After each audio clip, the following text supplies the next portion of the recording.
지난주까지는 가스펠 프로젝트에 관한 말씀을 전했습니다. 그런데 제가 오늘과 다음 주 2주에 걸쳐가지고 이 코로나 관련 설교를 전하려고 합니다. 저는 어떤 사건이 발생하면 조급하게 그 사건을 가지고 설교를 하지는 않습니다. 그런데 부득불 해야 될 상황이기 때문에 코로나 관련 말씀을 전하려고 합니다. 현재 한국은 코로나 확산으로 인해서 온 국민이 두려움 속에서 하루하루 살아가고 있습니다. 몸에 조금만 이상한 증상이 있어도 혹시 내가 감염된 것은 아닌가, 몸에 쑤시고 또 두통이 있어도 내가 혹시 코로나에 감염된 것은 아닌가, 그러한 두려움을 가지고 살아가면서 이 코로나는 우리 삶 전 영역에 지대한 영향을 지금 끼치고 있습니다. 코로나 전염 확산을 막기 위해서 정부는 최선을 다해서 노력하고 있습니다. 그리고 많은 교회들도 이 정부의 정책에 협조하기 위해서 주일 예배를 교회당이 아닌 가정에서 드리고 있습니다. 자, 그런데 그리스도인들에게 예배라는 것은 신앙의 결정체이고 성도됨의 본질이며 성도의 정체성과 깊이 연관되어 있기 때문에 예배를 교회당이 아닌 가정에서 드리는 이 문제에 대해서 찬반 논쟁이 굉장히 뜨겁습니다. 주로 신학자들과 목회자들 그리고 성도 간에도 찬반 논쟁이 뜨겁습니다. 저는 이 문제를 그냥 지나칠 수가 없었습니다. 왜냐하면 우리 교회도 오늘까지 2주에 걸쳐서 가정에서 온라인을 통해서 예배를 드리고 있기 때문에 우리 성도들에게 한 말씀은 드려야 되겠다라는 생각을 하게 되었습니다. 그래서 오늘과 다음 2주에 걸쳐가지고 저는 코로나 관련의 설교를 하려고 합니다.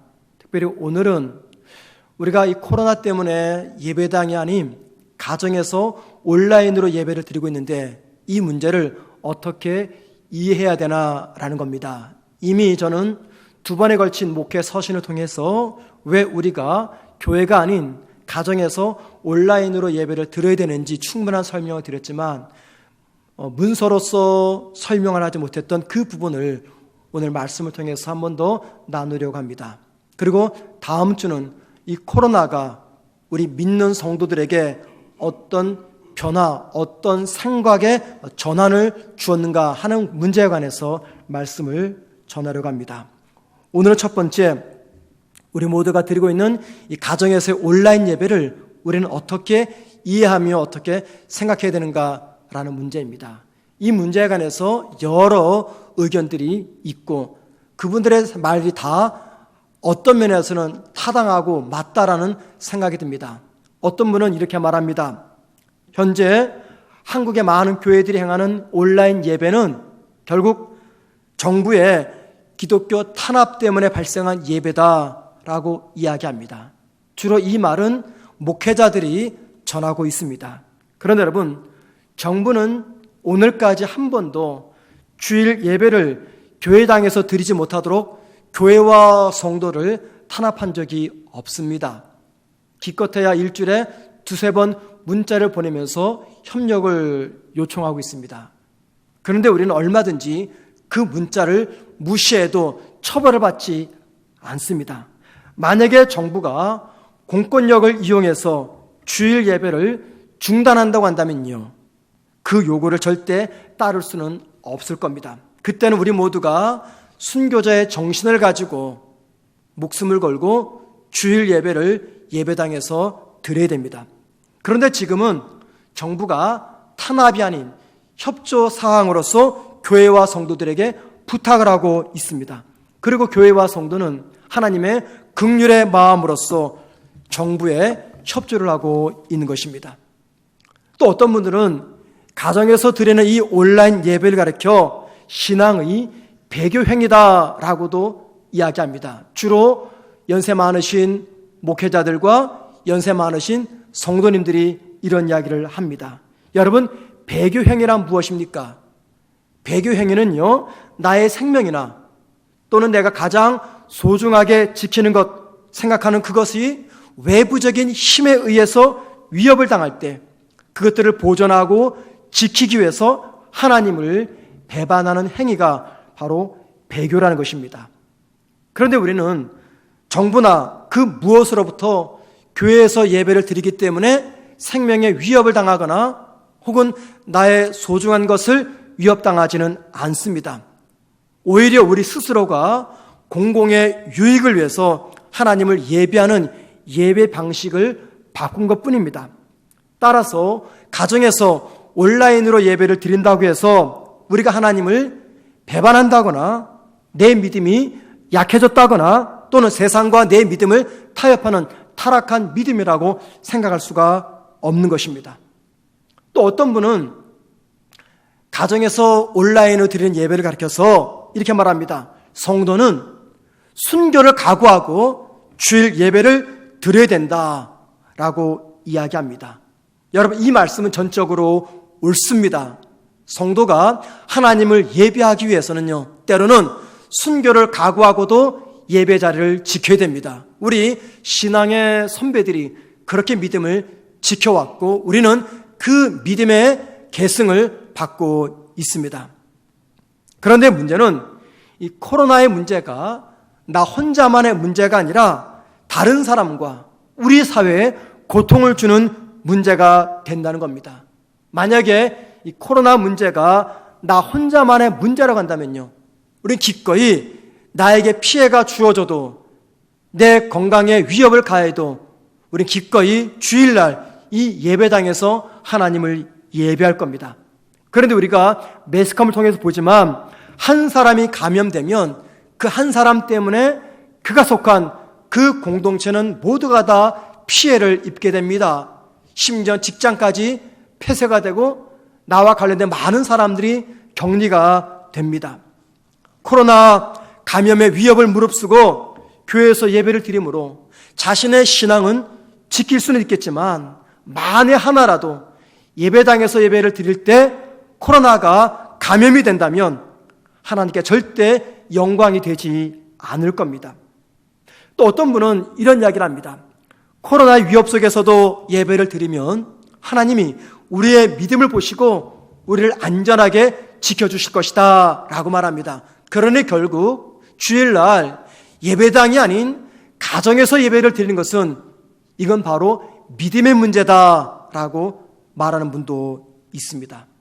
얼마 전에 서울 광화문에서 전광훈 씨가 이끄는 범투본이 집회를 벌였어요. 그때 한 기자가 그 집회에 참석했던 사람에게 물어보았습니다. 만약에 코로나 전염이 된다면 이 전염이 두렵지 않습니까? 물어보았더니 한 여성이 답을 하기를 전혀 두렵지 않습니다. 우리는 목숨을 걸고 나라를 지키고 있습니다. 거기까지만 들어보면 굉장히 감동이 됩니다. 근데 그 다음 말이 기가 막혔습니다. 우리는 하나님이 지켜주기 때문에 아무 문제 없습니다 라고 답을 했어요. 성도 여러분, 우리는 하나님이 지켜주십니다 라는 이 말이 믿음이 대단히 좋은 말처럼 들리십니까? 지금 이분은 말입니다. 본인뿐 아니라 다른 사람의 건강을 위협하는 그 상황에서 믿음으로 하나님을 시험하고 있는 것입니다. 누가복음 4장 9절 이하를 보면은 마귀가 예수님을 시험하기 위해서 성전의 높은 꼭대기로 데리고 갔습니다. 그리고는 그 위에서 아래로 뛰어내리라고 합니다. 뛰어내리면 하나님께서 사자를 보내서 다치지 않도록 너를 보호하실 것이다 라고 이야기합니다. 그때 주님께서 하신 말씀이 무슨 말씀입니까? 주 너의 하나님을 시험하지 말라라는 말씀이었습니다. 믿음을 빙자하여 목숨을 걸고 하나님을 시험하지 말라는 말입니다. 혹시 이 예배를 드리시는 성도 여러분 가운데 하나님께서 예배당에서 예배 드리면 우리를 안전하게 지켜줄 것인데 도대체 뭐가 두려워서 예배당이 아닌 가정에서 예배를 드리라고 하는 것인가 라고 생각하는 분이 계십니까? 그리고 그것을 믿음의 문제라고 생각을 하십니까? 물론 하나님에 대한 믿음의 확신으로 그렇게 말할 수는 있을 겁니다. 그런데 여러분, 주님께서 뭐라고 말씀하십니까? 바로 그것이 곧 하나님을 시험하는 불손한 태도라고 경고하고 있습니다. 이 외에도 다양한 이유 때문에 주일 예배를 교회당이 아닌 가정에서 온라인으로 드리는 것을 반대할 수가 있습니다. 그리고 주일 예배는 반드시 어떤 경우에도 교회에서 드려야 된다라고 주장하는 분들의 그 주장이 절대 잘못됐다고도 말할 수는 없을 겁니다. 왜냐하면 그렇게 주장하는 분들에게는 그것이 곧 하나님을 향한 자신의 경건의 표현이고 그것이 곧 하나님을 사랑하는 하나님의 사랑 표현 방식이기 때문입니다. 그런데 여러분, 하나님을 예배하는 우리의 입장이 아니라 우리의 예배를 받으시는 하나님의 입장에서 이 문제를 한번 생각해 보시면 어떨까요? 예배 드리는 나의 입장이 아니라 나의 예배를 받으시는 하나님의 입장에서 이 문제를 한번 생각해 보시면 어떨까요? 저는 이 문제에 관해서 복잡한 신학적인 접근을 할 마음은 전혀 없습니다. 왜냐하면 굳이 이 문제에 관해서 신학적으로 접근하지 않고 우리 신앙의 상식과 양심을 통해서 성경 말씀 몇 군만을 가지고도 충분히 답을 내릴 수가 있기 때문입니다. 주일은 안식일의 완성입니다. 이스라엘 사람들은 예수님 당시 주일이 아닌 안식일을 지켰습니다. 그런데 이 안식일을 지키는 것은요, 지금 우리가 주일을 지키는 것보다 더 엄격하게 지켰습니다. 심지어는요, 생명의 위협을 당하는 순간조차도 유대인들은 안식일을 지켰습니다. 전쟁을 치르다가도 안식일이 되면 전쟁을 멈추었습니다. 그로 인해서 적군으로부터 말할 수 없는 피해도 입었던 민족이 유대인입니다. 그런데 예수님은 그 중요한 안식일 날 안식일법을 어기면서까지 병자를 고쳤습니다. 그랬더니 종교 지도자들이 예수님을 협박하면서 예수님을 죽이려고 합니다. 바로 그때 주님께서 들려주신 말씀이 마가복음 3장 4절입니다. 안식일에 선을 행하는 것과 악을 행하는 것, 생명을 구하는 것과 죽이는 것, 어느 것이 옳으냐 하시니. 여러분, 주님의 이 말씀이 무슨 말씀입니까? 안식일법을 지키기 위해서 생명을 죽이는 것과 생명을 살리기 위해서 안식일법을 어기는 것 중에서 어떤 것을 하나님이 더 좋아하시겠느냐라는 질문입니다. 여러분, 주님의 이 말씀은 우리에게 중요한 것을 알려줍니다. 분명히 주일 예배는 하나님께 영광을 올려드리는 신앙의 중요한 행위입니다. 그런데 예배라고 하는 신앙의 행위를 지키기 위해서 자신을 포함한 다른 사람의 생명을 위태롭게 한다면 하나님께서 과연 그 예배를 기쁘게 받으시겠느냐라는 이야기입니다. 따라서 우리 안위만을 지키기 위해서나 혹은 신앙의 박해를 피하기 위해서가 아니라 이 코로나 전염병 감염으로부터 내 자신과 그리고 다른 사람의 생명을 보호하기 위해서 우리의 예배의 장소와 방법을 바꾸는 것은 결코 하나님의 영광을 가리는 행위가 아님을 말씀하고 있습니다. 무엇보다 예배란 무엇인가 라는 관점에서 우리가 가정에서 온라인으로 예배를 드리는 이것을 하나님께서는 어떻게 생각하실지 우리가 한번 생각해 보아야 됩니다. 여러분, 예배란 무엇입니까? 예배란 하나님께 영광을 올려드리는 신앙의 행위입니다. 자, 예배란 하나님을 영화롭게 해드리는 것이다 라고 할 때 예배 요소에서 가장 중요한 것이 무엇이겠습니까? 시간이겠습니까? 장소겠습니까? 아니면 예배의 방법이겠습니까? 오늘 우리가 함께 읽었던 창세기 28장 10절과 19절 말씀은 예배 요소에서 무엇이 중요한지를 알려주는 말씀입니다. 자, 본문은 우리에게 너무나 잘 알려진 말씀입니다. 야곱이 아버지와 형을 속여 장제 축복을 받은 뒤 형 에서를 피해서 외삼촌 라반이 살고 있는 하란으로 도망치는 장면입니다. 도망친 첫날 야곱은 이를 모를 한 곳에서 잠을 잡니다. 그때 야곱은 꿈을 꾸게 됩니다. 꿈속에서 하나님의 천사들이 하늘에서부터 땅에까지 사닥다리를 내려놓고 오르락 내리락 하는 그 장면에 꿈을 꿉니다.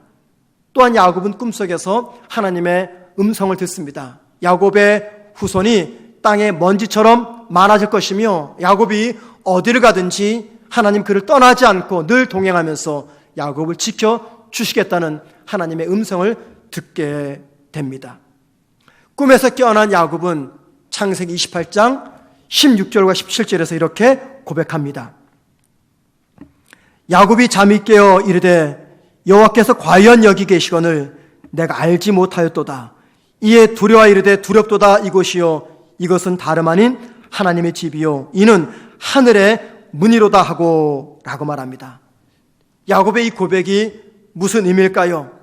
평소 야곱이 생각할 때 하나님은 자기 아버지가 있는 브엘세바에 계시는 분이고 자기가 있는 이 미지의 장소에는 계시지 않는 분이라고 생각을 했습니다. 그런데 꿈에서 깨어난 뒤 야곱은 하나님은 브엘세바뿐만 아니라 자기가 있는 그곳에서도 함께 계신 분임을 깨달았습니다. 그리고 하나님의 임재를 체험한 뒤 야곱은 자기가 있는 그 장소를 가리켜 하나님의 집 베델이라고 이름을 짓습니다. 그리고 그가 베개로 삼았던 돌을 세우고 그 돌에다가 기름을 붓고 하나님께 예배를 드립니다.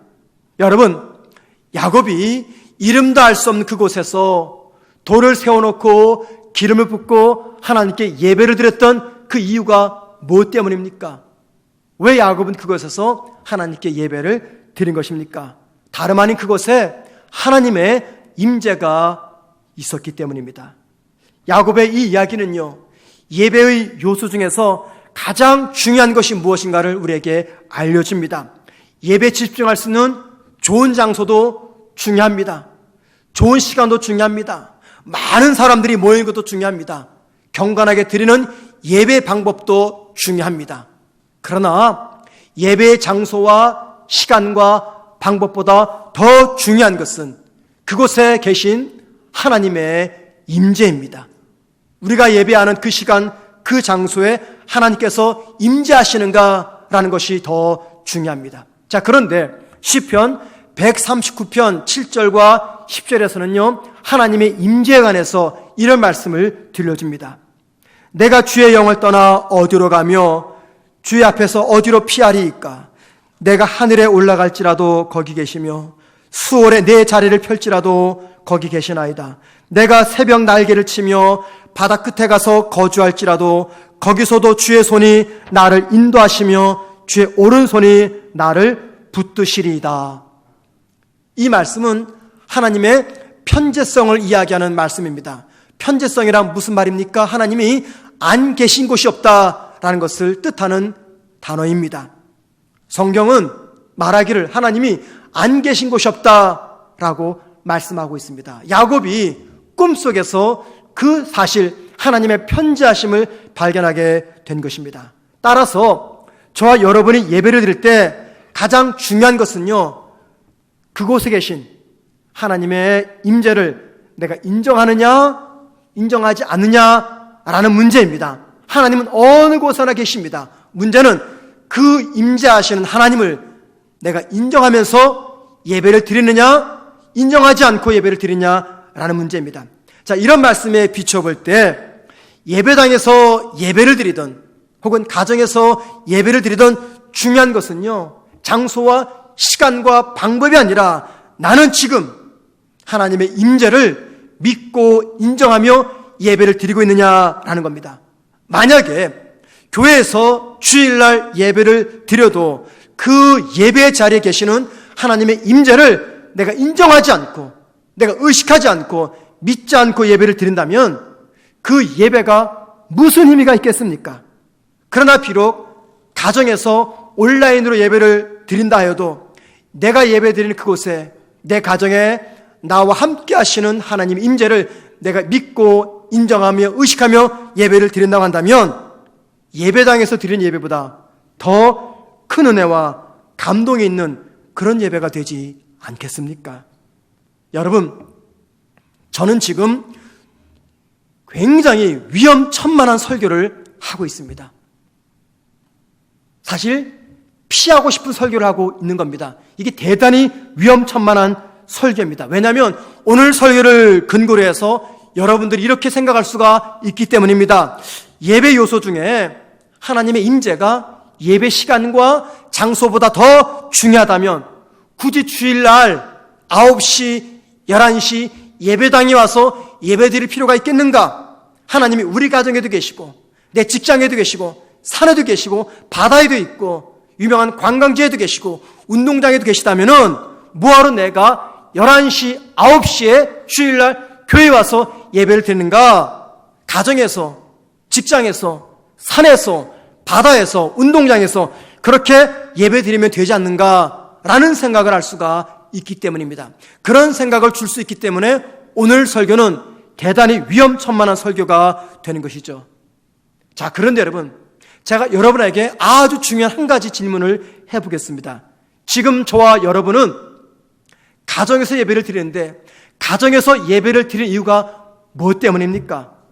무엇 때문에 여러분은 지금 가정에서 예배를 드리고 계십니까? 내가 게을러서, 혹은 내가 예배당에 오기 싫어서, 혹은 내가 여행을 가야 되기 때문에 그래서 지금 가정에서 예배를 드리고 계십니까? 만약에 나의 게으름 때문에, 혹은 주일에 예배당에 오기 싫어서, 혹은 여행을 가야 되기 때문에, 혹은 운동을 해야 되기 때문에 교회에서 예배 드리지 않고 가정에서, 일터에서, 운동장에서, 여행지에서 예배를 드린다면은 하나님이 과연 그 예배를 받아주시겠느냐라는 겁니다. 어느 곳에서든지 예배를 드림으로 나의 신앙의 의무는 내가 다 지켰다라고 스스로 만족할 수는 있겠지만 예배를 받으시는 하나님이 과연 그 예배를 받아주시겠는지 거기에는 의문이 제기가 됩니다.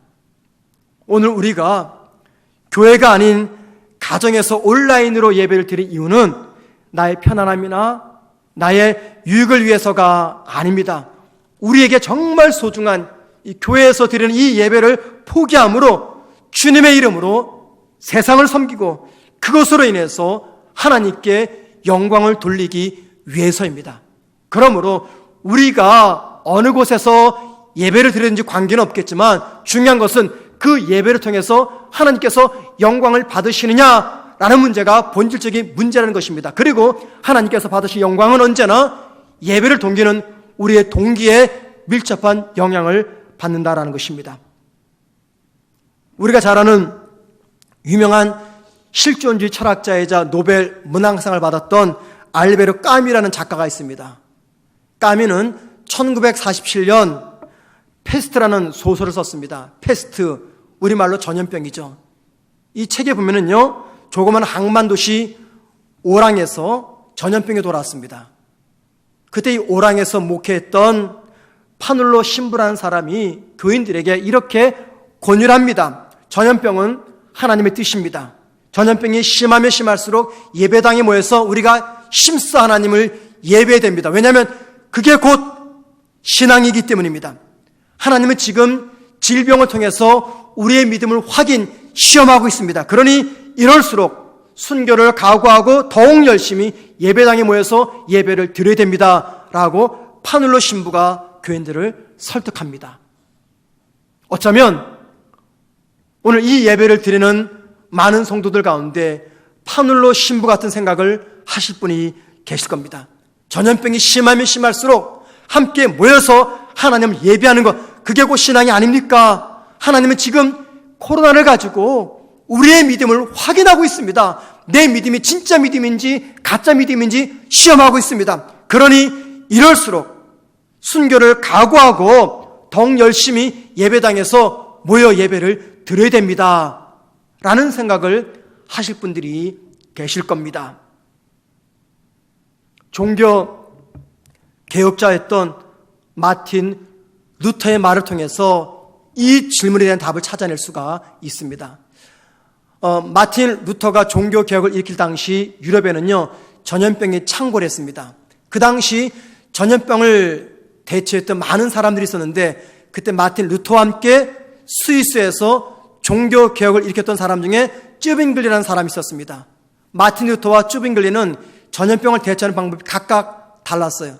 스위스의 종교개혁자였던 쯔빙글리는요, 스위스의 취리라는 작은 도시에서 목회를 했습니다.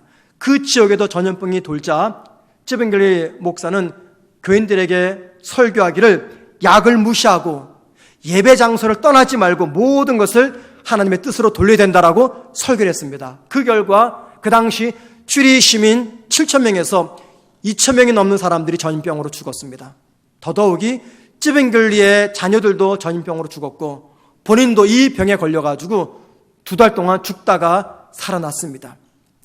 자, 마틴 루터는요, 쯔빙글리보다 7주 먼저 태어났어요. 마틴 루터가 독일에서 종교개혁을 일으킬 때 역시 독일에도 전염병이 찾아왔습니다. 전염병이 독일 전역에 퍼졌을 때 마틴 루터는 교인들에게 이렇게 설교를 했습니다. 들어보십시오. 약을 먹으라. 집과 마당과 거리를 소독하라. 사람과 장소를 구별하라. 나는 하나님께 자비를 베푸셔서 우리를 지켜달라고 간구할 것이다. 그리고 나는 소독하여 공기를 정화할 것이다. 약을 조제하여 먹을 것이다. 나는 내가 꼭 가야 할 장소나 꼭 만나야 할 사람이 아니라면 피하여 나와 이웃 간의 감염을 예방할 것이다. 혹시라도 나의 무지와 태만, 불청결로 이웃이 고통을 받아서는 안 되기 때문이다.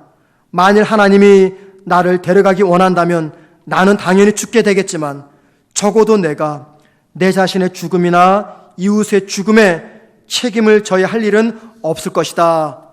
이렇게 말합니다. 또 계속해서 루터는 이렇게 이야기합니다. 집에 불이 났을 때 하나님의 심판이라며 가만히 있어야 되는가? 물에 빠졌을 때 하나님의 심판이라며 익사해야 하는가? 다리가 부러졌을 때 의사의 도움을 받지 말고 저절로 나을 때까지 버텨야 되는가? 이런 것들은 하나님을 신뢰하는 것이 아니라 하나님을 시험하는 것이다. 여러분들은 똑같은 전염병에 대처했던 쯔빙글리와 루터의 모습 중에서 하나님이 어떤 편을 들어주실 것이라고 생각을 하십니까? 오래전 마틴 루터가 최선을 다해서 전염병을 피한 것은 자신의 목숨만을 지키기 위해서가 아니라 다른 사람에게 고통을 주지 않기 위해서였습니다. 마틴 루터의 이 고백이 저와 여러분이 주일 예배를 예배당이 아닌 가정에서 온라인으로 드리는 이유입니다. 예수를 믿는 우리가 코로나를 조심하는 것은 나 개인의 안전만이 아니라 타인의 건강과 국가의 안전을 생각해야 되기 때문입니다. 여러분, 왜 지금 신천지가 세상 사람들부터 비난을 받습니까? 그들의 포교 활동 때문입니까? 그들의 특별한 종교 활동 때문입니까? 아닙니다.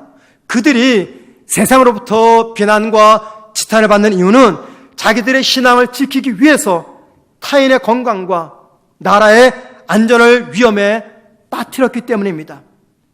왜 교회가 주일날 예배당이 아닌 가정에서 온라인으로 예배를 드리고 있는 것입니까? 정부의 탄압 때문입니까? 우리의 안전 때문입니까? 세상과의 타협 때문입니까? 아니면 우리가 믿음이 없어서 그런 것입니까? 아니죠. 나 개인의 안전을 넘어 공공의 안전을 위해서입니다. 우린 지금 예배를 중단한 것이 아니라 예배의 방법과 장소를 바꾼 것뿐입니다. 그 이유는 나라를 사랑하고 다른 이의 생명을 지키기 위해서입니다. 그리고 그 모습을 통해서 하나님께 영광을 돌려드리기 위해서입니다. 지금 대한민국은 코로나로 인해서 심각한 위기에 직면해 있습니다. 그 위기를 제가 굳이 설명해 드리지 않아도 우리 모두는 매스컴을 통해서 너무나 잘 알고 있습니다. 이러할 때 그리스도인들이 자신의 믿음만을 생각해서 주일 예배를 예배당에서 드려야 된다 생각하면요, 이 세상은 교회와 그리스도인들을 코로나 확산의 주 원인이었던 신천지와 별 다를 바 없는 이기적 집단이라고 비난할 겁니다. 그 결과 하나님의 영광스러운 이름은 땅에 떨어지고 말 것입니다. 그렇게 되면 세상은 사이비 집단인 신천지와 주님의 교회인 기독교를 동급으로 다루게 될 것입니다. 코로나는 악한 사람 때문에 시작이 되었을 것입니다. 그런데 악한 사람 때문에 시작된 그 바이러스가 무지한 사람들 때문에 확산되고 있음을 기억해야 됩니다. 오늘 말씀을 마치면서 여러분에게 사진 한 장을 좀 보여드리고자 합니다. 사진을 띄워주시기 바랍니다. 이 사진은 우리나라 6.25 전쟁 때 6.25 전쟁에 참전했던 미국 병사들이 주일 예배를 전쟁터에 드리는 장면입니다. 여러분, 이 장면을 보십시오. 저 모습이 주일 예배입니다. 심지어는 군인들이 예배를 드리면서 총을 메고도 있습니다. 반주자는 서기통을 안고 있습니다. 설교자는 강대상도 없습니다. 여러분, 주일 예배를 저렇게 드리는 모습을 지켜보시는 하나님께서 저들에게 무슨 말씀을 하실까요? 왜 너희들은 예배당이 아닌 그곳에서 나를 예배하느냐라고 물으실까요? 그림을 내리시기 바랍니다. 제가 이번에는 질문을 바꾸겠습니다. 국가가 직면한 위기를 극복하기 위해서 예배당이 아닌 가정에서 예배 드리는 저와 여러분을 바라보시는 하나님께서 왜 너희들은 주일날 예배당에서 나를 예배하지 않고 가정에서 예배하느냐라고 책망하실까요? 아닐 겁니다. 오히려 위기 가운데서도 예배를 중단하지 않고 가정에서라도 온라인을 통해서 하나님을 예배하는 우리 모두의 모습 보면서 하나님은 분명 기뻐하시며 영광을 받으실 줄 믿습니다. 하나님이 왜 코로나를 허용했는지 우리는 그 이유를 짐작조차 할 수가 없습니다. 이유는 모르지만 이번 사건을 통해서 우리가 무엇을 깨달아야 되는지는 분명합니다. 첫 번째는요, 그동안 우리는 수를 셀 수 없을 만큼 하나님께 예배를 드렸습니다. 예배를 드릴 때 우리의 관심은 언제나 예배의 장소와 시간과 방법이었습니다. 그 모든 예배 속에 임재하시는 하나님의 임재를 의식하지 못한 채 우리가 보기에 훌륭한 예배, 우리가 보기에 거룩한 예배, 우리가 보기에 꽤 괜찮은 예배라면 하나님이 이 예배를 받으셨겠지 착각 속에서 수없이 예배를 드려왔습니다. 그 착각에 빠졌던 주된 범인이 바로 제 자신입니다. 여러분, 그런데 이번 코로나 사건을 통해서 다시 한번 우리가 점검할 것은 내가 그동안 수없이 드렸던 그 예배, 과연 나는 하나님의 임재를 의식하며 믿으면서 예배를 드렸는가라는 것입니다. 두 번째, 그동안 아무 제약 없이 짧게 드렸던 그 예배가 얼마나 귀한 예배였는지 우리가 다시 한번 깨달아야 됩니다. 우리가 마음껏 찬양할 수가 있었고 마음껏 부르짖어 기도할 수가 있었고 마음껏 하나님을 예배할 수 있었던 그 모든 것들이 진정한 하나님의 은혜였음을 우리 느끼지 못하고 그렇게 반복해서 예배를 드려왔습니다. 무엇보다 함께 모여 이 안에서 예배드렸던 우리 성도가 얼마나 존귀하고 얼마나 귀한가를 이번 기회를 통해서 우리 다시 한번 깨달아야 됩니다. 마음껏 찬양하고 마음껏 부르짖어 기도했던 그 순간들이 얼마나 귀한 은혜였는지 우리 다시 한번 확인하며 깨달아야 됩니다.